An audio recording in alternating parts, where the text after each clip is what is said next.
The Willow-Wren and the Bear. Once upon a time, in the summer, a bear and a wolf were walking in the forest. The bear heard a bird singing a beautiful song. He said, "Brother Wolf, what bird is that singing so nicely?" "That is the king of birds," said the wolf. "We should be very polite to him." But the bird was really just a willow-wren. "If that's true," said the bear, "I really want to see his royal palace. Come, take me there." "It's not as simple as you think," said the wolf. "You must wait until the queen comes." Soon after, the queen arrived with food in her beak. The king came too, and they started to feed their little ones. The bear wanted to go right away, but the wolf held him back. "No," he said, "you must wait until the king and queen have gone away again." So, they looked carefully at the hole where the nest was, and they walked away. But the bear couldn't rest. He had to see the royal palace. After a little while, he went back. The king and queen had just flown out, so he peeked inside. He saw 5 or 6 baby birds lying there. "Is that the royal palace?" cried the bear. "It's a messy palace, and you are not king's children. You are silly children." When the young wrens heard that, they got very upset. They chirped loudly, "No, we are not. Our parents are good and kind. Bear, you will have to say sorry for saying that." The bear and the wolf felt a bit silly, and they turned back and went into their dens. But the young willow-wrens kept cheeping and fussing. When their parents brought food again, they said, "We won't touch even a tiny crumb, not even if we're very hungry, until you prove we are respectable children. The bear was here and he was rude to us." Then the old king said, "Don't worry, he will learn his lesson." He flew with the queen to the bear's cave right away. He called inside, "Old Growler, why were you rude to my children? That wasn't very nice." "We will settle this with a grand competition." So a grand competition was announced with the bear. All the 4-footed animals were called to join his team. Oxen, donkeys, cows, deer, and every other animal on the earth. And the willow-wren called everything that flew in the air to be on his team. Not just birds, big and small, but also gnats, hornets, bees, and flies had to come.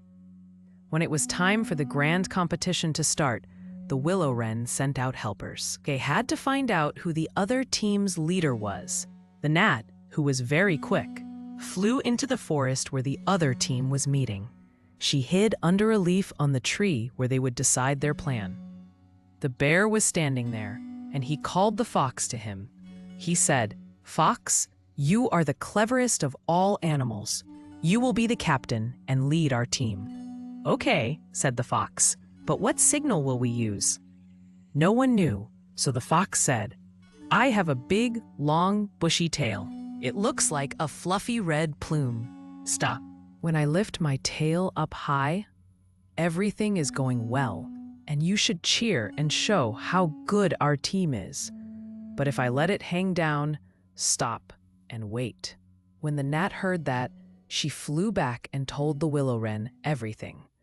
When day broke and the grand competition was about to start, all the 4-footed animals came walking and trotting.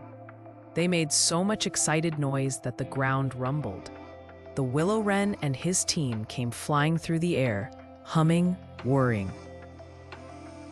and buzzing. Everyone was excited, and the 2 teams faced each other. But the willow-wren sent down the hornet.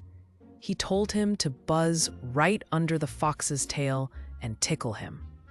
When the fox felt the first tickle buzz, he jumped and lifted one leg, but he stood tall and kept his tail high in the air, signaling his team to cheer. At the second tickle buzz, he had to put his tail down for just a moment. At the third tickle buzz, he couldn't help it. He giggled and wiggled and put his tail right down between. When the animals saw that, they thought it was the signal to stop and wait.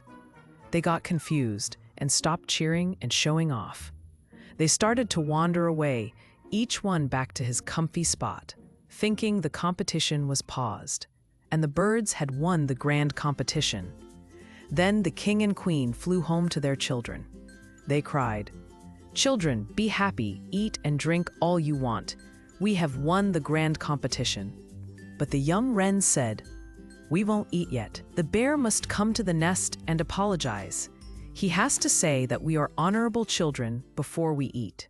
Then the Willow-Wren flew to the bear's hole and cried, "Growler, you must come to the nest and apologize to my children, or else you will feel very, very silly indeed." So the bear crept to the nest, feeling quite embarrassed, and begged for their forgiveness. And now, at last, the young wrens were happy. They sat down together, ate and drank, and had fun until it was time to sleep.